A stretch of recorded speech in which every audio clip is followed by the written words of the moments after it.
тамырдың қанаты қаққанбыз, жас түлек деген кеудеге лента таққанбыз. Соңғы қоңырау сыңғырыменен асаған, балалық шақтың есігін неге жапқанбыз. Қызығып жасыл күлгінге балалық өтті білдің бе, мүмкіндік жоқ қой сол күнге, барып қайтатын бір күнге. Мырза, аларыңыздар топпас сайын тағылады ордада, оқыған бір мектепте, отырған бір партада, Тұрпан орта мектебін 1985 жылы бітірген, 40 жылдық кездесуде бас қосып жатқан 68-дің қыз жігіттерін шақырайық ортаға.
Кездесуде бас қосып жатқан 68-дің қыз жігіттері.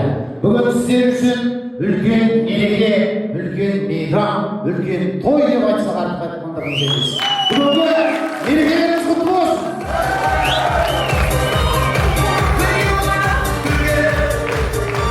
Тамаша, былай қарап отырсақ, осындай 40 жылдық кездесуге жеткен де бар, жетпеген де бар. Құдай қаласа, қатарларымыз сиремей, 50 жылдық кездесуде де дәл осындай көңіл күймен бас қосып жатуларыңызға тілектеспіз.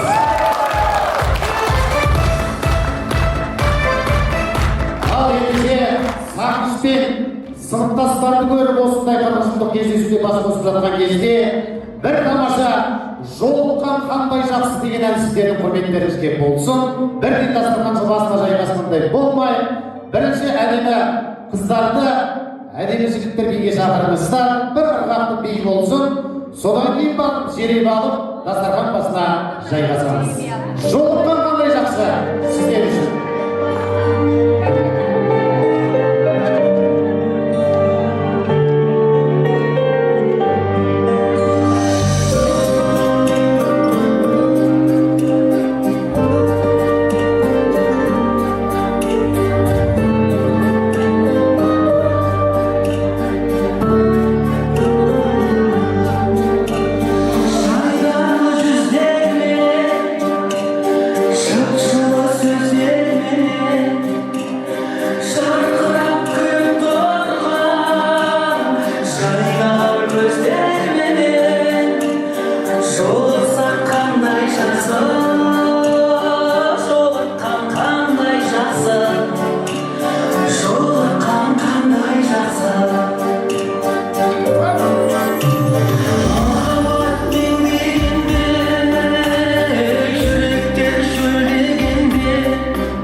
жігіттері, қазірде баршаларымызға құлақтағыз, столдың үстінде арнайы жеребе жатыр. Арнайы список дайындаған жоқпыз, әділ болсын. Бірінші номерден бастап 48-ге дейін, солай ғой? 48-ге дейін. Мен цифр бойынша ғана шақырам, бірінші номерден 10-шы номерге дейін тілекке шығыңыздар десем, сол кісілер жеребеге қарап тілекке шығатын боламыз. Әділ болсын.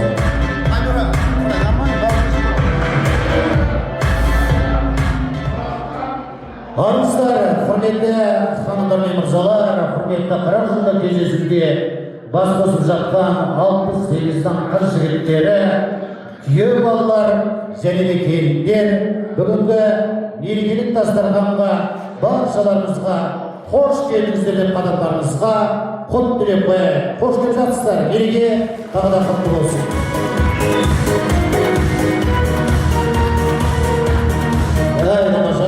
Ал енді біз қазақ халқы батамен таңды атырған, батамен күнді батырған мұсылманның баласымыз. Олай болса, бүгінгі мерекелік дастарханымызға аумин деп ақ батасын берген азаматтар болса, микрофонды ұсынайын.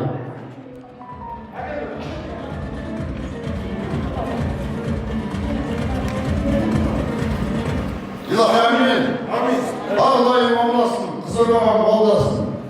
Үйлеріңе періштеге орнасың. Мына 40 жылдық кездесуде сіздердің арқадай дамып, жақсылап, ел жұртыңыз оқылай жасырсын. Үйлеріңе бар, төрлеріңде әрқашанда шақ бола оқылайсың. Аллаху акбар. Өлімде жеңіл. Батаны сразу моментально сізді қысқартып берді ме? Ұзын бата болады. Қайда Тамаша, ағаларымыздың деген батасы қабыл болсын. Баршаларымыз үшін ақ дастархан ашып, Алланың бұйырған астынан дәмінен алып, сусыңдағанып, шөл басар шайларымыздан алып сөзеп отырыңыздар. Астарыңыз дәмді болсын. Біз сіздерді 5-10 минут мазаламай, астан алып дәмінен алып отырыңыздар. Қуаттанып, шуақтанып алыңыздар. Ар жақтарыңызға кішкене ел қондырып алыңыздар.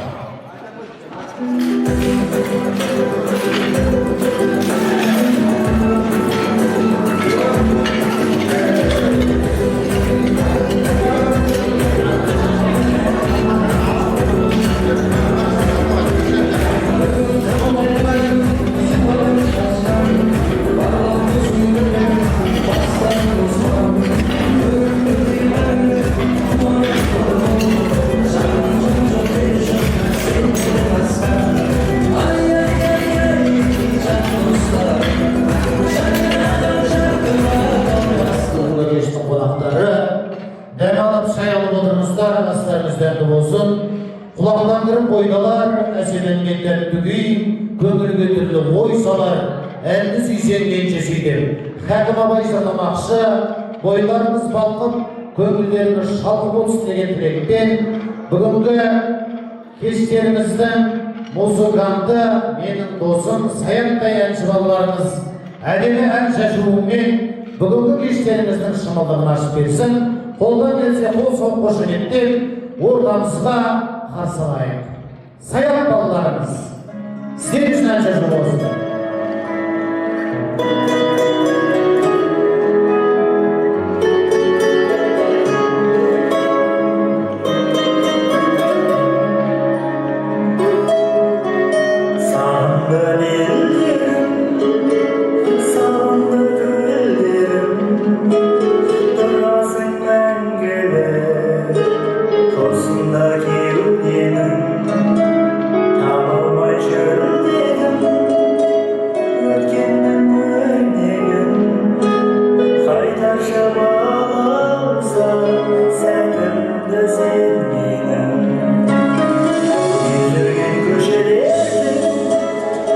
Better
Тамаша, сіздерге ән салған саят балаларымызға Алланың берген алаған болса аямай соғып қойыңыздар.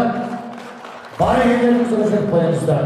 Ал енді ардақ ағайын, құрметті ханымдар мен мырзалар, құрметті 68-дің қыз жігіттері желі бойынша қанша сөйлейтіні анық болды деп ойлаймыз. Ал енді десе де бүгінгі алғашқы ақ тілегімізді өздеріңіздің сыныптастарыңыз Анаргүлдей анамызды құттықтап, баршаларыңызды бүгін 40 жылдық кездесу кештеріңізден арнайы құттықтап келіп жатқан қонақтарымыздан сөзді бастасақ дұрыс болар шығар деп ойлаймын. Олай болса, ортаға шақырайық, арнайы құттықтап келіп жатқан қонақтарымызды өздерінің алдымен таныстыра кетер, микрофонды ұсынайық. Армысыздар, құрметті мамамыздың, анамыздың сыныптастары, достары, құрбылары, сіздерді бүгінгі 40 жылдан кейін кездесулеріңізбен құттықтаймын. Отбасыларыңызға амандық, тендеріңізге саулық тілеймін. Әрқайсыларыңыз отбасыларыңызда тек қана береке болсын. Анамызға енді сізге бар жақсылықты тілейміз. Әрқашан өте құлпырып жайнап жүре беріңіз. Бала-шағаңыздың, немереңіздің қызығын көріңіз. Біз сізді жақсы көреміз. Сізге енді гүл алып келдік, ал сіздерге тәтті алып келдік. Өмірлеріңіз балдай тәтті болсын деп.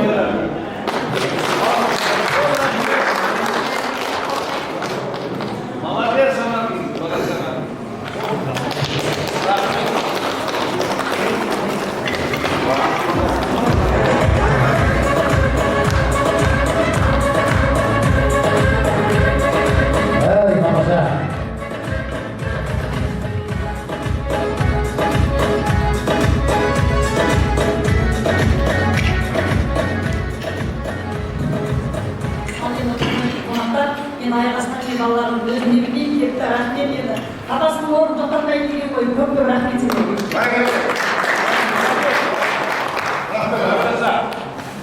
Рахмет осындай істер анаңыз болсын.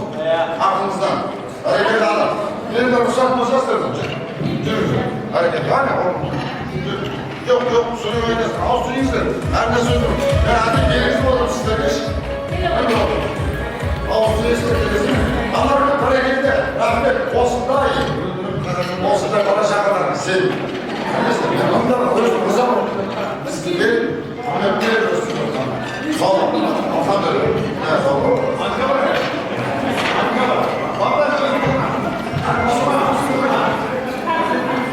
Тамаша. Бүгінгі кеш құттықтаушыларға толы болатын сияқты. Енді ханым ағайын, құрметті ханымдар мен мырзалар, рұқсат болса, желі бойынша алғашқы ат тілекке шығатын ханымдар мен мырзаларды сахна төріне шақырайық. Бірінші Жұмабеков Нұрболсын Мәлікұлы және де Ноғаева Құралай Тұрғанқызы, сондай-ақ Мұхтарбекова Шолпан және де Құсайынова Бәнәгүл Зейналқызы, сондай-ақ Мержикова Ләсәт Жұмәділқызы және де Тарипова Зәйтүннан деп құрметтелген енді 5-6 қыз жігіттен берген дұрыс болатын шығар деп ортаға шақырайық. Артқы қалған ханымдар мен мырзалар қол соғып қошеметтеп ақ тілектің алаңына шақырайық.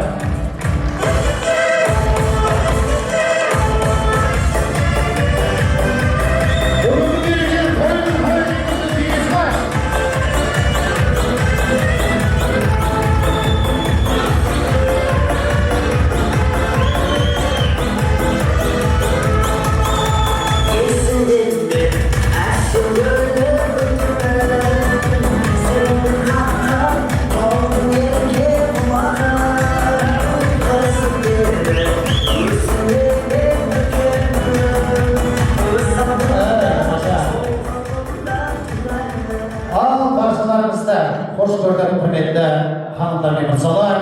Жалпы бүгінгі кештің басынан бастап бір ауыздан келісіп алайық. Бүгінгі кештің өтуін жалғыз асабаға жауып қоя бермей, сіздер болып біздер болып бүгінгі кештің көңілді өтуіне баршамыз атсалысса, нұр үстіне нұр болсын. Ал келіңіздер, алашаққа көздеріңізден болсын. Арамыздарда жалғыз жігіттен бастаймыз ба, кімнен бастаймыз? Соңынан сөйлеме тамаша. Қыз ашанда қонақ. Келіңіздер, қыздардан бастайық. Kızın çok işte değil bu. Ağladığımız kıymetli gözgün kurbanlar, hastaslarımız, usulünü kötü kısa bir araya uygulaştırıp olsun Troy hastanesinde akılasın. Uzun kötü kütücüldük olsun кездесуді бәрімізде. Енді мен қуаныштымын өз басым. Сырттан сұрақ жол көргеніміздарымыз бар екен арамызда.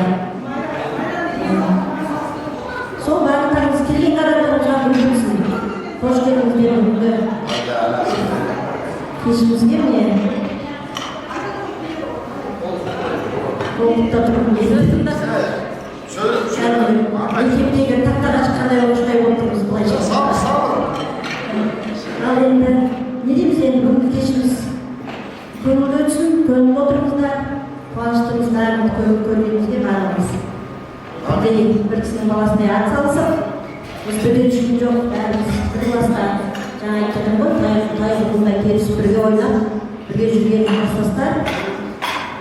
Енді көңілділігімізді өзімізге байланысты қылып, бәріміз ойлап біліп, жақсы өмірде ертең тағына майыр күніміз бар дегендей. Сол бақытты болыңыздар,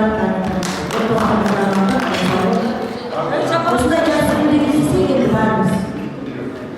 Қартаймай отырып, жас күнде ойнап тұрып бақытты жүзімізбен жүре берейік.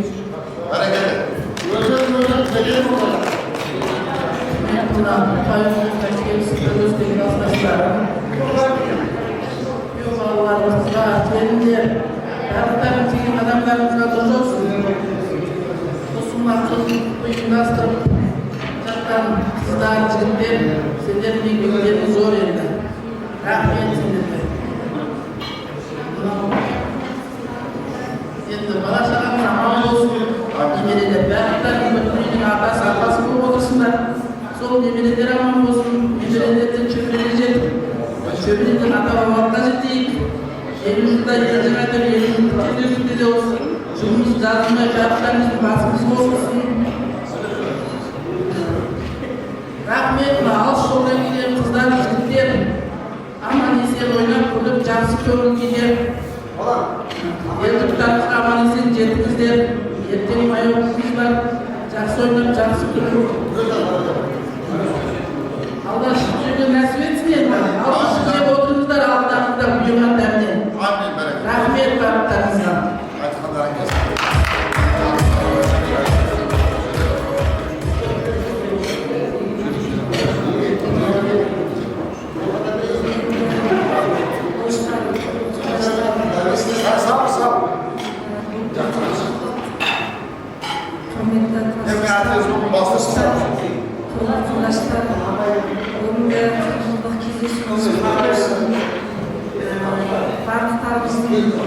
Келген қадамдарымызға дұрыс болсын, еліміз сау болсын, басымыз аман болсын. Алла тағалам осындай жақсы күндерді кездесуге жазсын. Алыстан келген жігіттер, келген қадамдарымызға дұрыс болсын. Барлықтарымыз қауышып, қуанып, бір-бірімізді көріп, қуанып отырмыз. Барлықтарыңызға рахмет. Осы істің басында жүрген жігіттерге, қыздарға көп үлкен рахмет айтамын. Оңай емес мынаның бәрін ұйымдастыру. Бәріміз ниетті сау болып, көрген бала-шағалардың қызығын көруге Алла нәсіп етсін.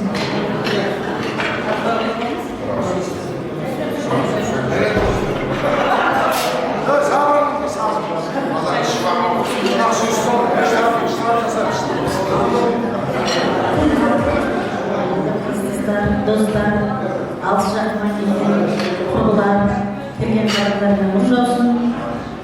Бүгінгі тойымыз құтты болсын.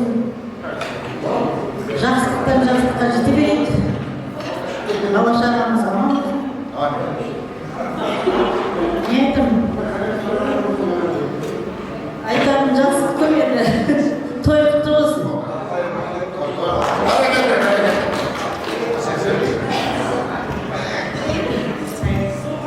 Не десем екен, не десем, айға да сіздерді теңесем, күнге де сіздерді теңесем, алтын да менің аяулы сыныптас дос құрдастар. Бүгін мінеки, достар, осыдан 40 жыл бұрын көргеніміз бар, көрмегеніміз бар, бұл қыздарымызды көріп, шын мәнінде толқып тұрмыз, айтарымыз сөз көп, дегенмен де бір ауыз сөз айту парызымыз. Осы қыздарымызды қолдап деген күйеу балалар, жігіттерімізді керемет етіп ұстап отырған келіндер, сіздерге көп алғыс айтамын. Өйткені біздің жанымызда айландырған 5 аптауымыз осы көштің басын бастап жүрді. Оның ішінде 48 адамды 5 адам басқарумен өздеріңіз білесіздер. Соның қасында шапқылап жүрген келіндер болды, күйеу балалар болды. Сонымен мақтан тұтып, бірінші айтқым келіп отыр. Отбасыларыңызға амандық, қосақтарыңызбен қосаға, көрген қыздарымыздың қуанышына тоймай, ата болдық, әже болдық, бақытты балалық шақ артта қалды. Көптеген қуанышты жақсы күндеріміздің бәрі енді немерелермен, бұл қыздарымыздың қуаныштарымен өтеді. Сол тойдан тойға жүре берейік.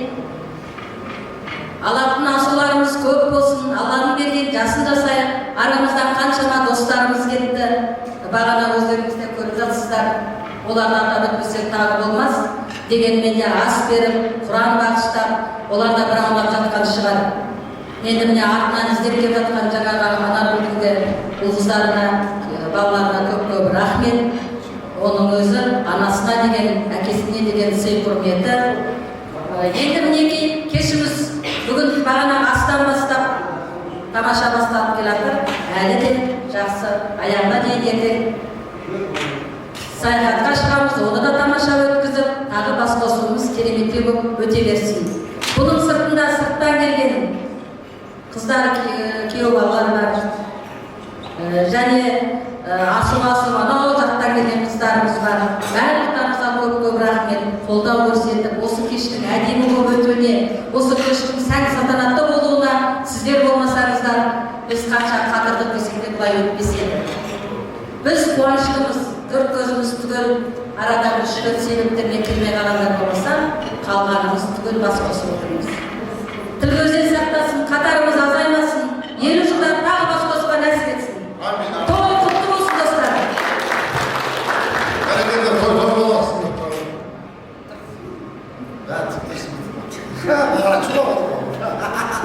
Бәрекелді, өмірі өтер, өзгеше көңіл көтерілген екен.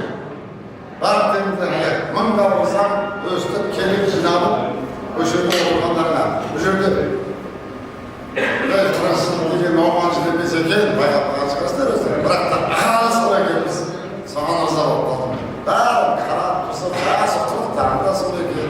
Ағатай, біз кәдімгі 60 теңге тауып қойысын, қарап тұрсың. Міне қандай керемет, мен бәрін рахмет айтамын. Бірақ та тойдың түн болсын деген шығасыңдар. Артық келсін, кешсің дедім.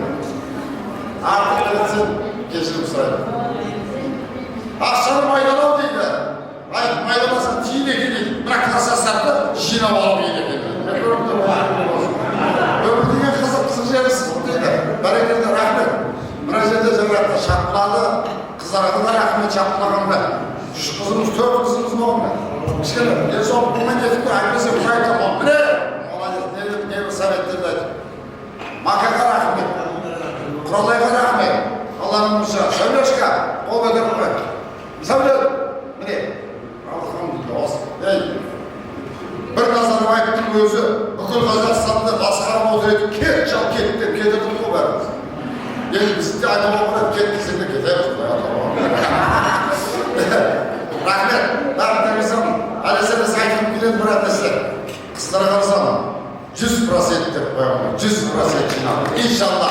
Болашақ ата-аналар сіздер аға болыңдар сендер, мен сендердің сол ниеттеріңе рахмет. Енді ұлдарымыздың себебі болды, келмей қалғандарды қарттық.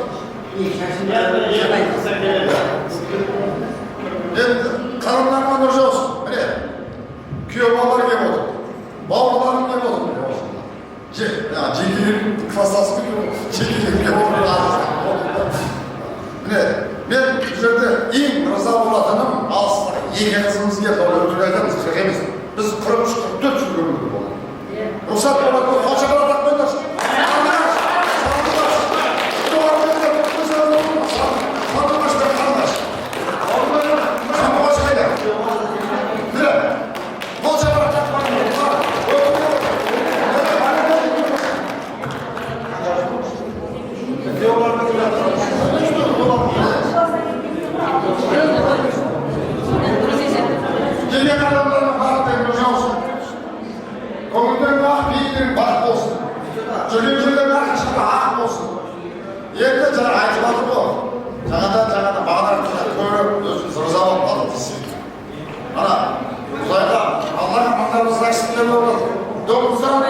Doktorlar kişiliği esini açın. Жаңадан жасап, сөз өте кездесіп, қыздарды көріп қуатып. Қадамдарынан өз аусын, ар сөйлей жатырмызда.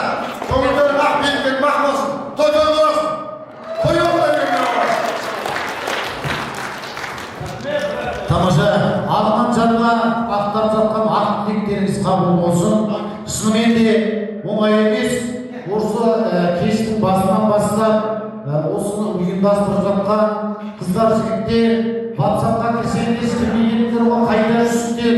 100 мыңнан жинайын, ойпырмай жүрсіңдер кездер қазір бәркім бар. 150 мыңнан жинайын деп, неліктен тауысып, осы кештің басынан аяғы ұйымдастырып жүрген ұйымдастырушыларға бір қолдау беріп қойсаңыздар, осымен осыны ұйымдастырып жүрген осы жігіттерге. Тамаша, тілектеріңіз қабыл болсын. Енді ән айтатын кісілер болса, ән айтайын. Жоқ, билейміз бе? Кейін билейміз бе? Тамаша, тілектеріңіз қабыл болсын. Дастархан басына жайғасыңыздар. Қазір ғана жайғасып қой, кішкене астан дәмден ауыстырыңыздар. Қазір арнайы ойнайтын, билейтін уақыт болып жатыр. Енді жалпы жаңа айтып жатырмыз ғой, бүгінгі кеш құттықтаушыларға толы болатын сияқты, тағы да арнайы құттықтап келіп жатқан қыздарымыз бар екен. Ортаға шақырайын, алдымен өзін таныстырып, содан кейін баршаларыңызға бір ауыз тілегін айтып қойса, келіңіз.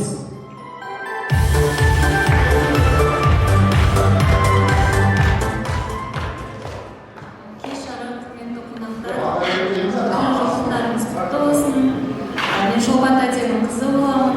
Құтты болсын. Барлықтарыңыздың отбасыларыңызға амандық тілеймін.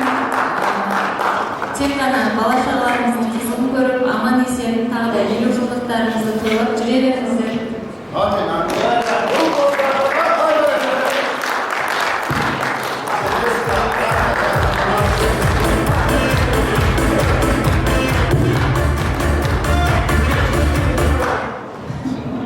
Рахмет жандар, мынау менің кенже сіңлімнің қызы. Танысаңыздар, танисыздар, ауылдағы Ербол ағаның келіні болады. Күйеу балам екеуі құттықтап келіпті. Рахмет жандар, мен саралдым.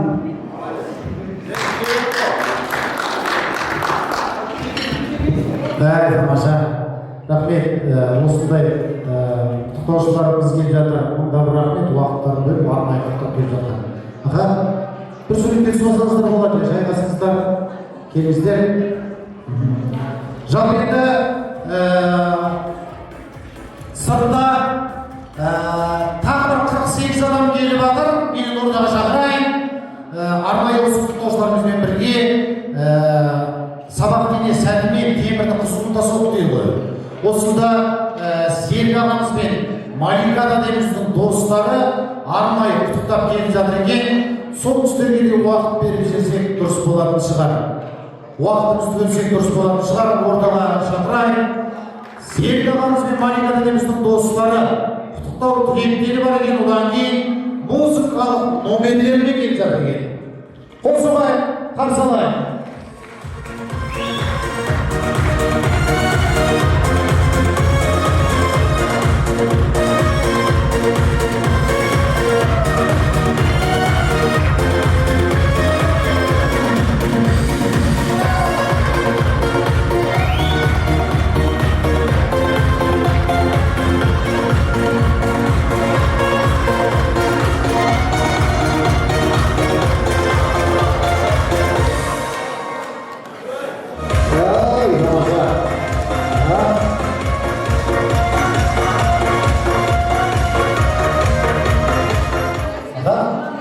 Қандай ұжым бұл кісілер? Қандай ұжым? Бұл кісілер мен бірге бала кезден білеміз. Мен негізі достар бәрі білесіздер ғой, Тұрпан ауылында акушерка болып істеймін. Мына кісілердің бәрі біздің ауылға келіп, мен тиейін деген жігіттерге тиі бар. Содан мені алдап, менімен подружка болмаған. Сол подружкаларымыз бірге жай ойнаймыз. Осындай бір-біріміздің жақсылығымызды, қуанышымызды бөлісеміз. Достарым, құттықтап келгендеріңе, алдарында қадір қасиетімнің қандай екенін көрсеткендеріңе басым деп рахметімді айтамын.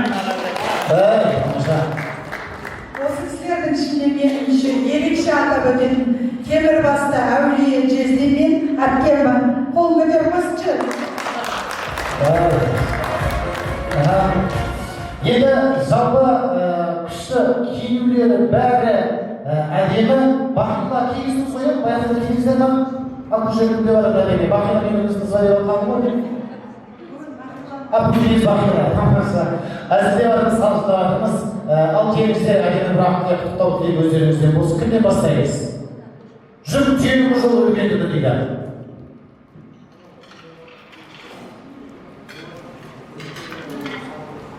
Yerden karıştırma.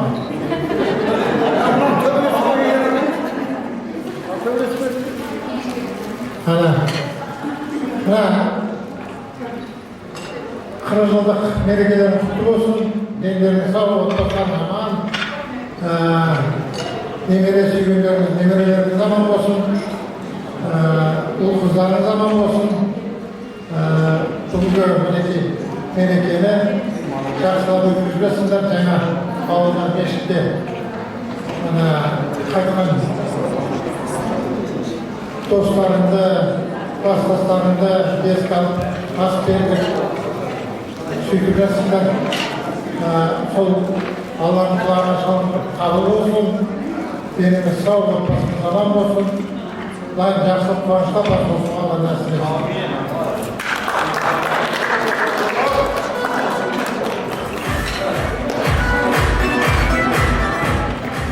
Ал құрметті ауылдастар, бүгінгі 40 жылдық мерейтойларыңыз болсын, әр отбасына жақсы той болсын. Кезінде өмірде бұдан кейін де 40-50-60 емізде құттықтап кеп тұрған жақсы ғой. Құттықтап кеп тұрмайсыздар. Аман болыңыздар. Бала күнімізде ғалымыр болшы еді ғой, айтады. Ана алысқа кеп гүлімлеп қолында гүл шықпын ғой. Өз қолымызда сыйлық жасайық деп сіздерге. Сол аманшылық саулық болсын. Жақсы, отырып жақсы ойларсыздар. Ой, рахмет.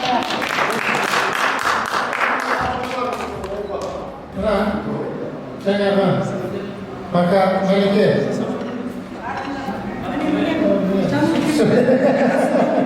Сізді жаңағы сәлеге шыққан гүлдар балсын.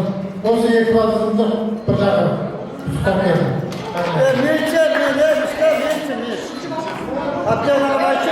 Құрметті арнайы келіп жатқан құттықтаушыларымыз, енді арнайы келіп жатқан құттықтаушыларымызға сіз сөйлеңіз, сіз сөйлемеңіз деп айтуға біздің қақымыз жоқ, құқымыз жоқ.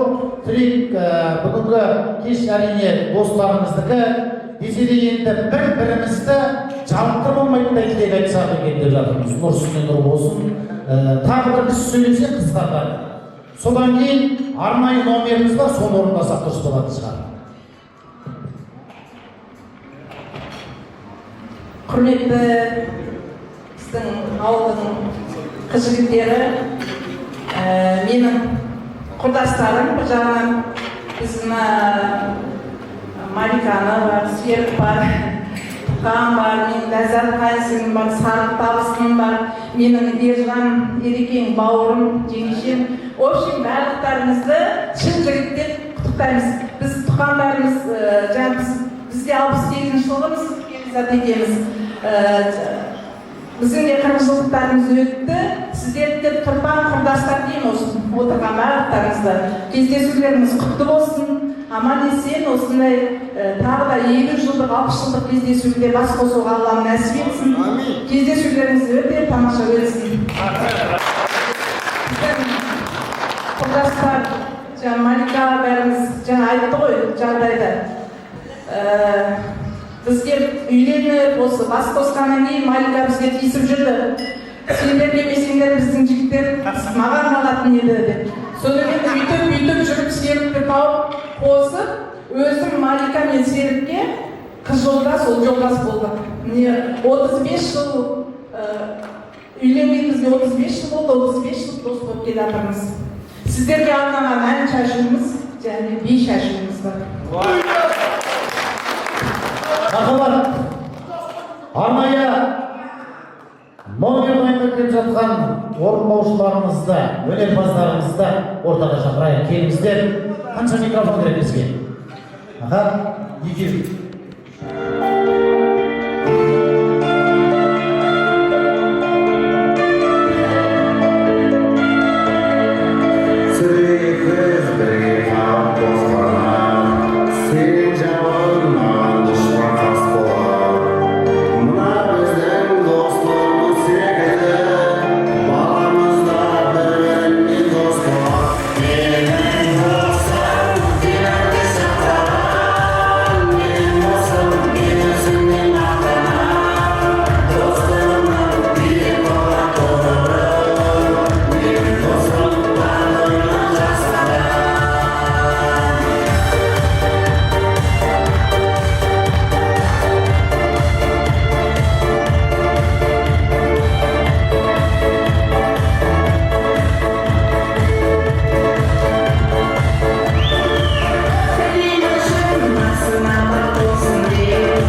Артан көріп десем, бүгін екінші мәрте көріп отырмын. Бірінші көркем мейрамханасында көрген едім осы кісілерді.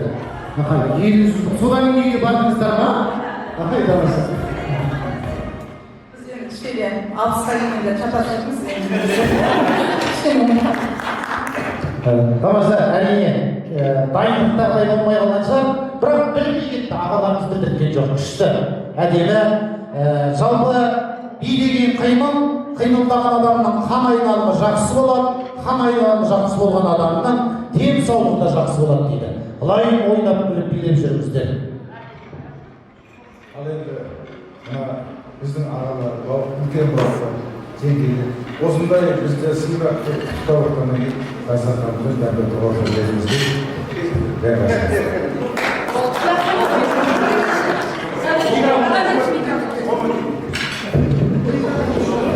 Кішкене тұра тұрыңыздар, жездеке.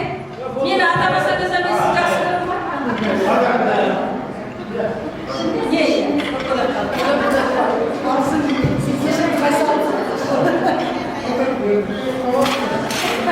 Айда сондай деп ұтамын келмей қалды. Малика мен Гүлжанға айтмедім ғой. Ал енді құрметті класстас достар, сыныптастар, мінекей Серік пен Маликаның достары, өзіміздің ағаларымыз, әпкелеріміз, жезделеріміз, Күнболат пен Перизат құрдасым, Күнболат құдағалам, осы кісілердің бәрі, осы жерде бәріміздің туыс бауырларымыз, бәрімізді елеп ескеріп, ортамызға келіп, әндермен, ән шашулармен бір көтеріп тастады ғой деймін. Сондықтан енді бізден сіздерге той шашы деп, әрбір отбасына бір шағын сыйлығымызды беруге рұқсат етіңіздер. Көп рахмет. Мінекей қандай тамаша дос деп осы кісілерді айту керек қой. Жаным жадырап, кәдімгідей бәрімізді жақсы қуанып жатыр. Жұптарыңыз ажырамай, достықтарыңыз мәңгілік болсын. Осындай қуаныштарда жүре беріңіздер. Көп рахмет. Тойдан тобықтай сый деп қабыл алыңыздар.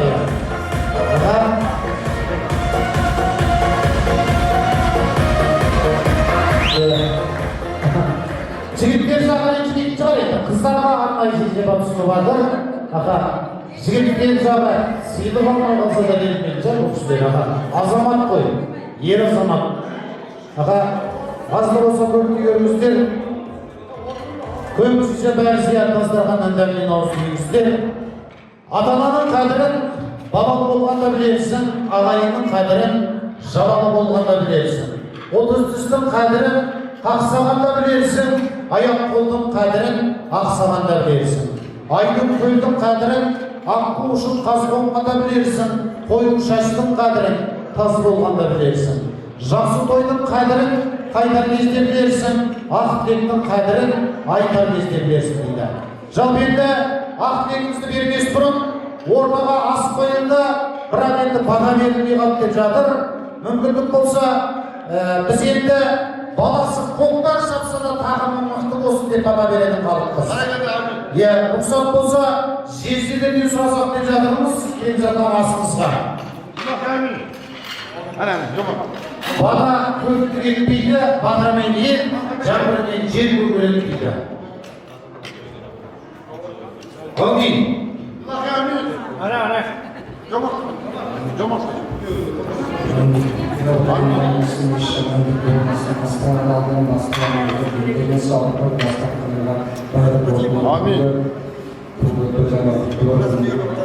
Sağlık olsun.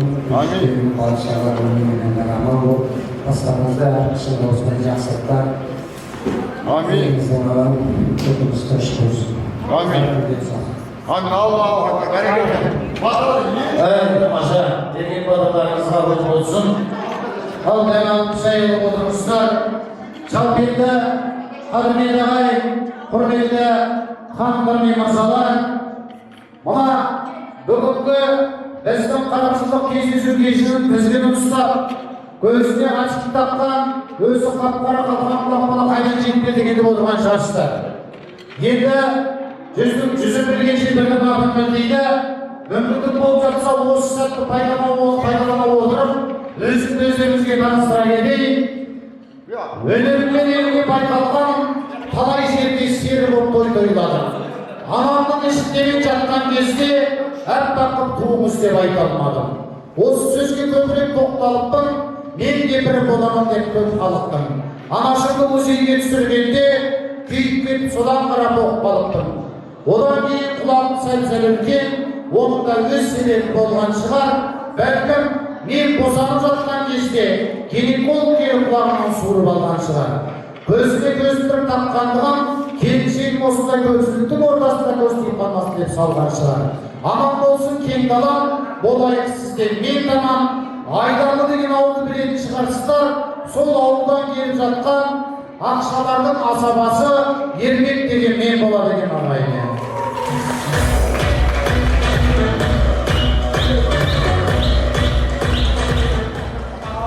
Тамаша, рахмет. Ал енді рұқсат болса, ендігі кезекті бір тамаша тілек берейік. Төс бақтар ма? Күйеу балаларға? Күйеу балаларға. Аға, алдымызға ас қойдық. Екі қолды бос қойдық. Жалпы келіндерге ұл табар, күйеу балаларға төс бақтар.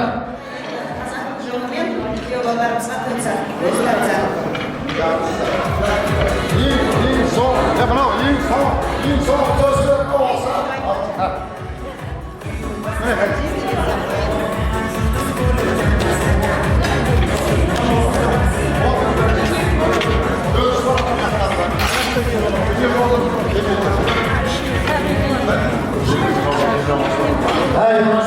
Майында асталып жатқан кезде осы үлкен аспен қадыр тұтып, тағдалар лекте кезек берейік, уақыт бөлейік.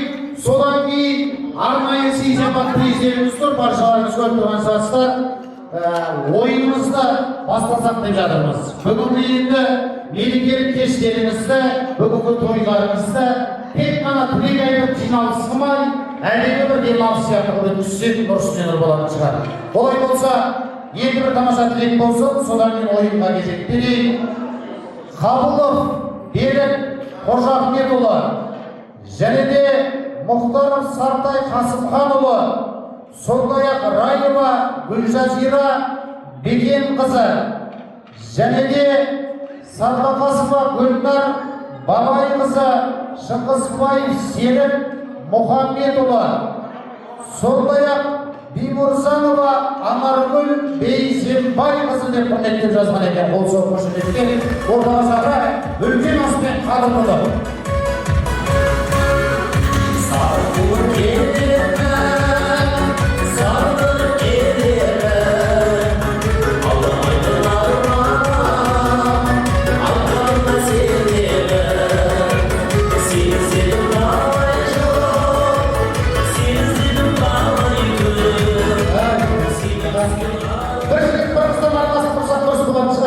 Әдені көрінен, көрінді көрінен.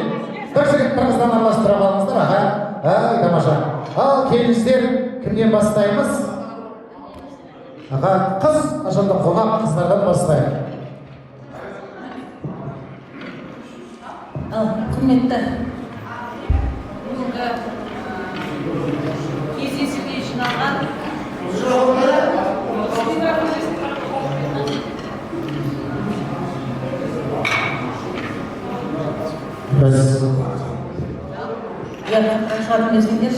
бүгінгі кездесуге жиналып отырған кластастар, мен өте қуаныштымын барлықтарыңызды көріп отырғаныма. Осы жерде көптеген жақсы тілектер айтылып жатыр. Жаңа Мәликенің достары келіп құттықтап жатыр, Анаргүлдің балалары келіп құттықтап жатыр, Шолпанның балалары келіп құттықтап жатыр. Оның бәрі жақсы ғой. 40-ның бірі Қыдыр, 1000-ның бірі Уәли дейді. Сондықтан осы жерде айтылып жатқан тілектердің барлығы осы сіздердің отбасыларыңызға, сіздерге қабыл болсын деп тілеймін. Бүгін класстастарымызды, ұстаздарымызды еске алып ас беріп жатырсыздар. Оның барлығы қабыл болсын. Ойлар жасап болмай тірі байымайды дейді ғой. Сондықтан олардың да әрқайсысының орны бар болатын. Ғалияның да, Ораздың да, Қанаттың да, Бейсеннің де, Әлия, барлықтарының да өздерінің орны бар болатын әрқайсысының. Сондықтан жатқан жер бәрінің жайлы болсын деп тілеймін. Ал енді бүгінгі қуаныш бәрімізге ортақ, құтты болсын, дендеріңіз сау болсын, жандары, бастарыңыз жерге жеткенше жандарыңыз жамандық көрмесін деп тілеймін сіздерге. Осы қуанышты бүгін ертең дегенде өте менде қуанып отырмын сіздермен кездескеніме. Жаңа 40 жылдан артық көрмеген қыздар бар, ұлдар бар, солардың бәрін көргеніме қуаныштымын. Енді кейбіреулеріңізді көріп жүрмін. Әсіресе папам Ержан мен Майраны керемет жақсы көретін. Екеуін көрген сайын папамды есіме алып тұрамын. Майра өте жақсы маман. Ол Ержанға әрқашан қолдау көрсетеді деп Майраны жоғары бағалайтын. Енді келіндердің ішінде білетінім көбіне осы Майра. Сондықтан сіздерге де бақытты болыңыздар. Әлгі айтылған тілектің бәрі қабыл болсын дейді ғой. Осы жерде айтылған тілектің бәрі сіздерге қабыл болсын. Әрқайсыларыңызды көріп отырғаныма қуаныштымын. Осы жерде бауырларымды көріп отырғаныма қуаныштымын. 40 жылдан бері көрмеген. Дендеріңіз сау болсын. Ауырмаңыздар, тек қана жақсылықта басымыз қосылып жүре білейік. Мынандай қызықтарда болып жатады. 40 жылдан кейін тұқал менен құда болып жатырмыз. Екеуміз кездесіп, тойда бір-бірімізді көріп, сол жерде танысып жатырмыз осы жақында ғана.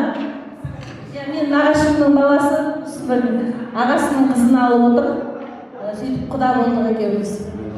Сау болсын, алыстан келген жауапкерімізді, қолдарыңыздар ашық болсын, тең болсын. Енді барлықтарыңызға да отбасыларыңызға амандық, деніңіз сау болсын, бай-қуатты болайық. Мына ұйымдастырып отырғаныңыздың жігіттері сіздерге көп-көп рахмет. Сіздер мен балаларыңыздың қызығын көріп, осылай қолдан жоғары ұласа берсін, деніңіз сау болсын.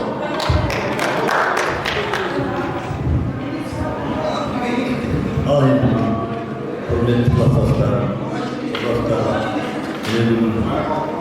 қырғыздық кездесуге жеттік. Қырғыздық кездесу құтты болсын, бәрінің денсаулығын деймін. Аман болыңдар, бәрінің бала-шағаларымыздың көрді, немерелеріміздің көрді, әрдайым өстіп, араласып ойнап жүрді. Бәрі бақытты болыңдар, бүгін енді ұйымдастырып жатқан жігіттерге, қыздарға көп-көп рахмет сіздерге. Бәріңе жақсылық тілеймін, әрдайым өстіп ойнап жүре берейік. Ал енді құрметті құрбыларым, достарым, жауырларым, бүгін басқасын тұрсын аман болайық, осындай әлі елімізді қауіпсіздікті басқосудың әсіресін, одан да бақыр жақсылықтарды басқосуды енді бұдан кейін соған берсін. Осы басқаларына осымен кешті ұйымдастырып жүрген жігіттерге, қыздарға рахмет. Тек қана өстіп жақсылықтарға басқосайық енді, соған Құдай жеткізсін. Аман болыңыздар, тек қана той болсын. Şimdi Jazire'de oylarımızı Amerika'ya gittik. Büyük Amerika'ya gittik. Bilip Jazire'ye gittik. Sonra birimizi, klasta birimizi kuda olacağınızdan, üyelerimiz de geçen sosyalde kokuda olabilecek, birbirine canlı olabilsin, buz olabilsin. Yendeki жақсылық toyun balık olsa birbirimizi çakırıp, tabi osunda toylar olmanın dersleriz. Ama bolunuzdan бақытты болыңыздар. Құрметті кластастар, достар, Аллах'ın olsun. Қырғыздық кездесу құтты болсын. Отбасыларға амандық, деніңізге сау тілеймін. Тек жақсылыққа тойда жолында әсіресе 50 жыл, 60 жыл деген кездесуде Құдай соңына жетіп, той тойлар асыққа болады. Аман есен болыңдар.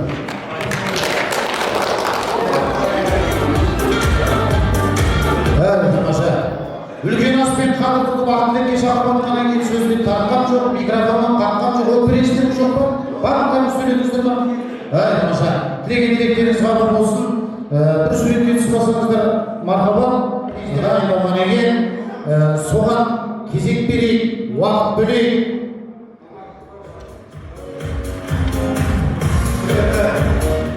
Құрметті кластастар, мына номерді бағанағы ойлап тапқан мен өйткені мынау бірінші сөйледі, мынау кейін сөйледі емес деп ана жері бойынша.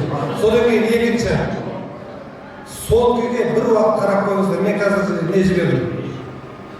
Бір сұрақ жібердім. Қараңыздар соттың. Соттың қараңыздар. Не деп қадаш, не деп тұр екен?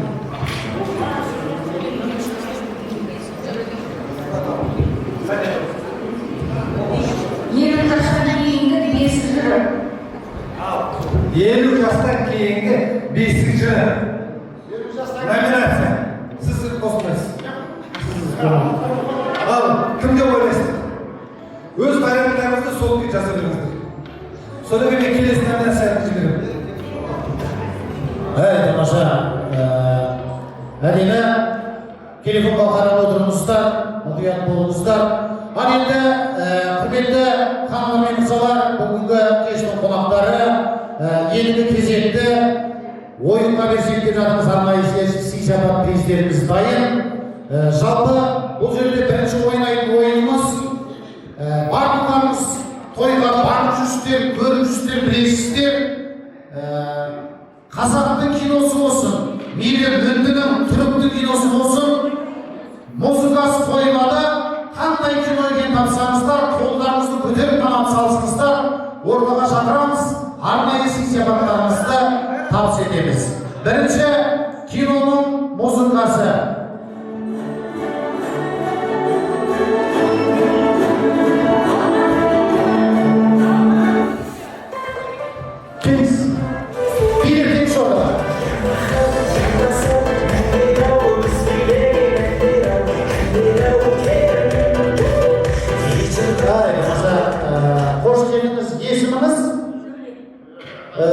Сыныптас келін кім болып келеді? Сыныптассыз. Тамаша, қандай киноның музыкасы болды? Алпамыс мектепке барады. 6 жасар алпамыс мектепке барады. Дұрыс. Енді сізге тойдан бүгінгі тоғықтай сый болсын. Бұл сыйлықтың ұсынбас бұрын келесі ойынға шығатын кісілердің де құлақтарын алып сырға болсын, сұрақ болсын. Оңай сұрақ қойайын ба, қиын сұрақ қойайын ба, қандай? Бәрібір ма? Ондай болса, сізге сұрақ қыста өсейді, жазда ысиды, қасысан қасыған сайын қышиды. Не ол?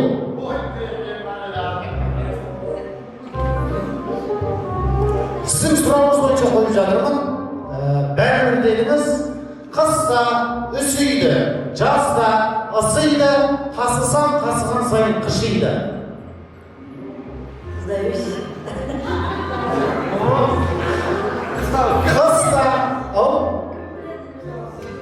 Қыста өсейді, жазда ысиды, қасысан қасыған сайын қышиды. Мұрын қой дұрысты подсказка беріп көрсізге. Қолсын көрсізгенді қойыңыздар.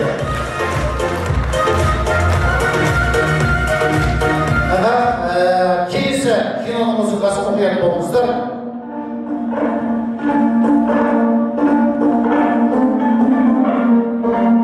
Байзақ ағай, кино болмай жақайсыз. Байзақ ағай, келіңіз. Келіңіз.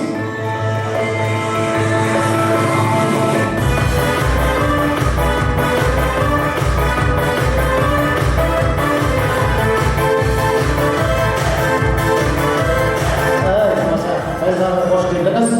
Қандай киноның музыкасы болды? Ой, сол әлде ерке баланың киносы қойды ма? Қайтадан қойсын. Қайтадан кішкене үстіне.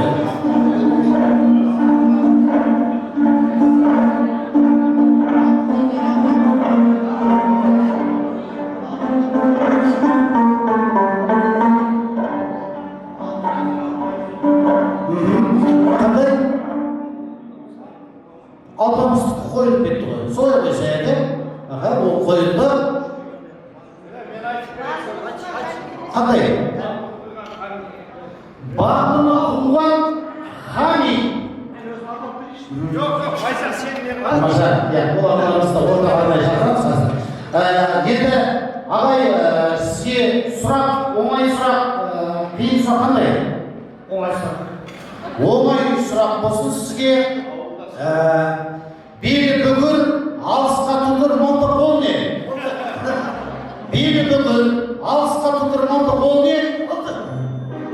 Белі бүгір, алысқа тұтыр мұнды қол не? Ол не? Ол бүйдетіп министр oldu шығар. Белі бүгір, алысқа тұтыр мұнды қол не? Жұмбақ қойын дұрыс қойыға қосып қошқанды қойыңыздар я.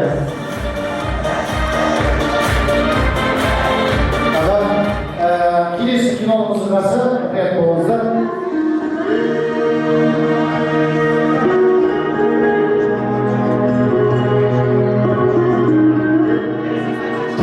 Текст, музыка.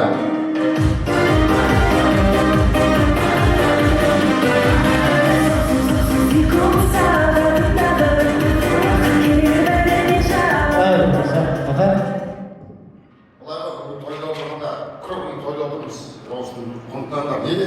Бүгін өте ешкім жоқ. Өзіміз ғана отырмыз. Сондықтан қайсың шықтыңдар? Шыққалы жатырсыңдар сөзге. Билеп шықтыңдар. Ал шықпаңдар ма? Сұрақ. Өте дұрыс айтады ағаларымыз. Бүгін жалпы жаңа айттық қой сөзіміздің басында. Өз көңілімізді өзіміз көтермесек, бүгін баршамыз осы кештің өтіне атсалыспасақ, ол енді дұрыс емес шығар. Өйткені басымыз күнде қосылып жатқан жоқ. Бүгін бір жақсылық тақырыбында кездесуде жиналып жатқан кезде барынша осы кештің жақсы өтіне атсалысайық баршамыз. Ал енді қош келдіңіз, есіміңіз кім еді? Менің атым Ержан. Құрметті достар, бүгін бағана екі форматтыңыздар, формат деп сөйлейтін болды қазір. Жаңа екі адам жауап берді ғой жаңа. Мен айтам, кім Ербек пен Бейбіт қана жауап берді. Неге солыққа қарап, бұл кім деп отыр? 50 жастан кейінгі сәби жыры, бесік жыры. Бұл кімге тиесілі? Бұл кімге тиесілі? Жоқ, сен өз қолды қойды. Жауап беріңіздер, солыққа қараңыздар. Тәнәбіді бар солыққа. Тұқында бар. Соны қараңыздар. Жауап беріңіздер. Ал енді киноға дейміз. Ағайындылар. Өте дұрыс. Ағайындылар фильмі. Енді сізге сұрақ, баршасына сұрақ қойып жатырмыз. Енді сізге де сұрақ қоя кетейін. Оңай, қиын қандай? Бұйырғаны. Тамаша, сізге сұрақ. Мал таппайтын еркектен не артық?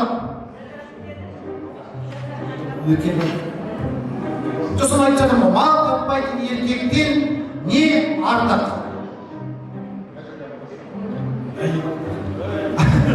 Тамаша, біз енді қателестік қойымыздан мүмкін, мал таппайтын еркектен қандай аға? Салмай туған бие артық дей ме? Сауылмай туған бие артық? Саумай туған? Жылда туған бие артық. Жылда туған бие артық. Өте күшті сұрақ, бірақ дұрыс емес. Күшті жауап, бірақ дұрыс емес. Мал таппайтын еркектен жұмыртқа туатын? Мына жерде қараңыздар. Немере апасы мына жерде немере деп құрметті кластастар. Мына жерде бағана мен мешітте номинация бердім ғой екі адамға. Біреуі қыз өсірген қыран әке. Екіншісі ауыл имамы алтын бесік дейді ме сонда. Мына жерде мынау белгілі бір кластасымыз бұл жерде біздің. Кімге беріліп тұр мынандай нәрсе? Сіздер осы. Тамаша, осыған мұқият болыңыздар. Мынау енді аға, тойымыздан тобықтай сый болсын. Құдай қаласа, осы 40 жылдықтан кейін барған кезде бір терделеп отырып, 40 жылдықты еске алып, аға бір әдемі отырып шай ішесіздер. Тойымыздан тобықтай сый болсын. Ал енді келесі киноның музыкасы.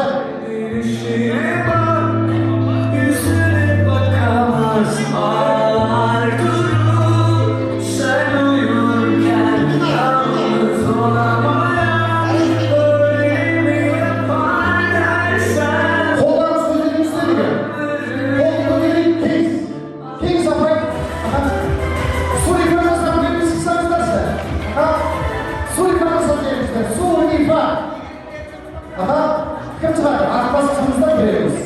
Шаңырай ортаға келіңіздер. Кім шығады? Бірге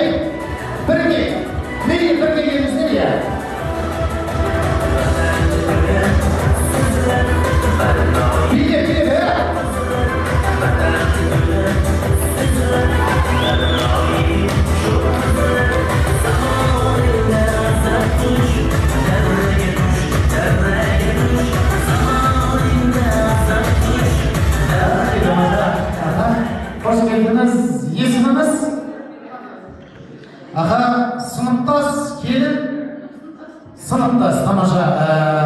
Қандай киноның музыкасы болды? Денис па? Өте дұрыс. Енді сізге сұрақ, оңай сұрақ, қиын сұрақ қандай? Бұйырғаны? Аға, сізге сұрақ. Құдай керек қылмасын, бірақ енді десе де бұл жай ғана сұрақ. Бір ауылда көрші тұрған екі үй бірдей өртеніп жатыр екен. Біреуі байдың үйі, біреуі кедейдің үйі. Соған келген жедел жәрдем қайсысын отынын өшіреді? Өте дұрыс қой. Жедел жәрдем оты өшірмейді, дәдем жедел дұрыс тапты. Бірден. Біз шатастырып қойғанның өзінде бірден тапты. Аға, келесі киноның музыкасы. Ұлан байырақтыра, ертіспен еділдің, арқанмен Алатаудың арасы, қазақтың алтын бесі, алтын шырты. Әгәрі кімдерім осынау қасы. Қош келдіңіз. Рахмет. Есіміңіз кім еді? Тұрархан. Сыныптас қой. Әдемі. Қандай киноның музыкасы болды? Жау жүрек мың бала. Дұрыс қой. Дұрыс емес. Қайтадан қой. Қайтадан қойып сен ағамыз естіп байырақтыра, ертіспен еділдің, арқанмен Алатаудың арасы, қазақтың алтын бесі, алтын шырты. Кімдерім тағы да ойланып көріңіз. Аға, қандай? Ағамыз шықтырған өзі көмектестірейік бір киноның музыкасына. Қандай? Көшпенділер. Енді аға, сізге сұрақ, оңай сұрақ, қиын сұрақ қандай? Бұйырғаны. Тамаша, сізге сұрақ, сөздің көркі мақал. Ешкінің көркі сақал. Ойша. Сөздің көркі мақал. Ешкінің көркі сақал. Осыны бір тойда қойып жатсам, сөздің көркі мақал десем, бір ағам шығып алған, елдің көркі тоқал деп қояды. Ана жақта жанында тұрған жеңгем 180 градусқа өзгерді ғой. Сөздің көркі мақал, ердің көркі сақалды. Бұл соң қошеметті қойыңызда қойды болу керексің болсын. Аға, келесі киноның музыкасы.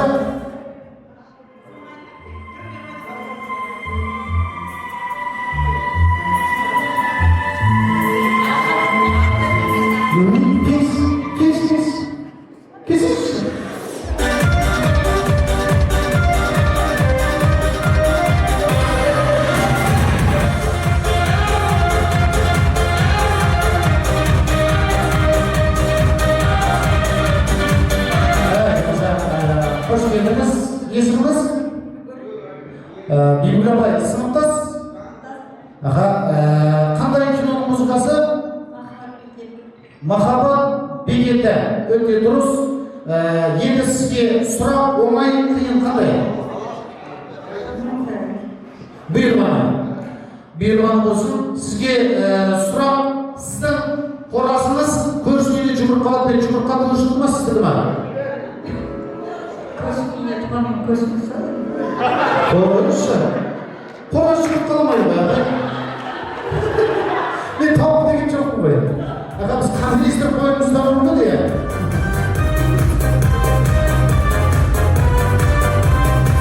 Тамаша, келесі киноның музыкасы. Бәрін айтта, бәрін айт. Сенің қуанышыңды қашан көрем. О, бұл қыздарын. Кеңс.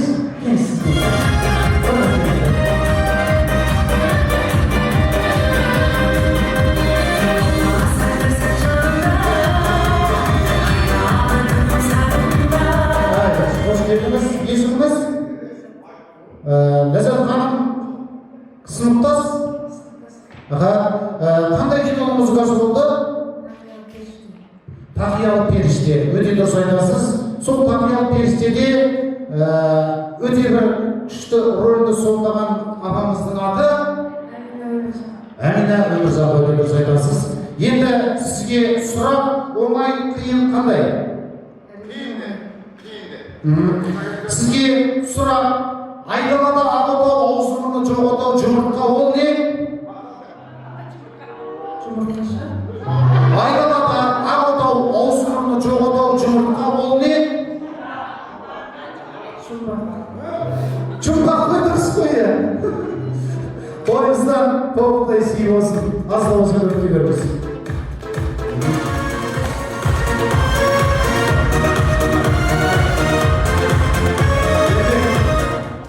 Мен номинациямды бірден тауып кететін жерде оңашаға қойып едім.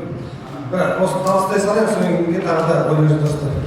50 жастан кейін 5 жыл деген, ол біздің класстастардың ішінде 50 жастан кейін ата-ана болып отырған класстастарымыз.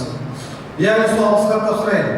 Құрметті Мұхтаров Сартай Қасымханұлы, мектеп бітіргенде 40 толуына орай ағаға мерей той кездесуінде сізге 50 жастан кейін 5 жыл номинациясы табысталады.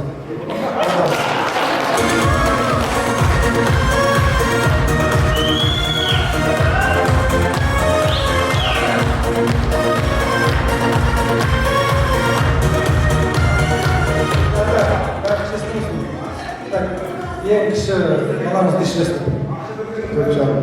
4 жарым. Өзіңіз жасыңыз?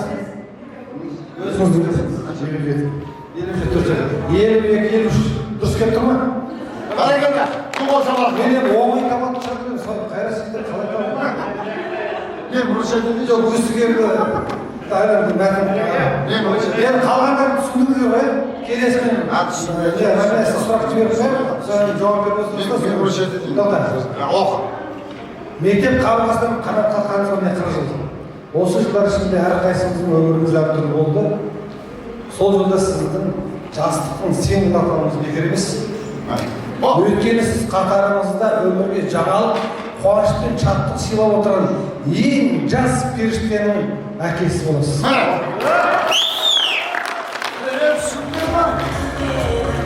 Баланың өмірге келуі ең үлкен сый.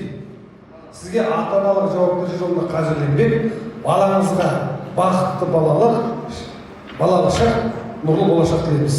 Өзгендірек мен класстастарымыз.